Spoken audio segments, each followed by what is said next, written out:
Hi, my name's Lokesh Jain and I was a finalist in Paasisavut 2024. I got so many things out of participating in Paasisavut. Firstly, it was a fantastic opportunity for me to tell the Greenlandic public about my research. For most of my PhD, I'd been here, in Scotland, researching Greenland from afar, with little interaction with anyone living there. So being able to tell Greenlanders about my work was really rewarding. Secondly, I was able to bring my research to life by using a prop to show how water flows around icebergs in a fjord. Not only was this really fun, but it allowed me to be creative in a way I hadn't really been before.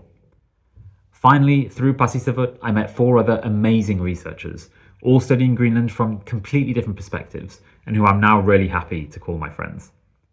I may not have won, but participating in Paasisavut was genuinely the opportunity of a lifetime.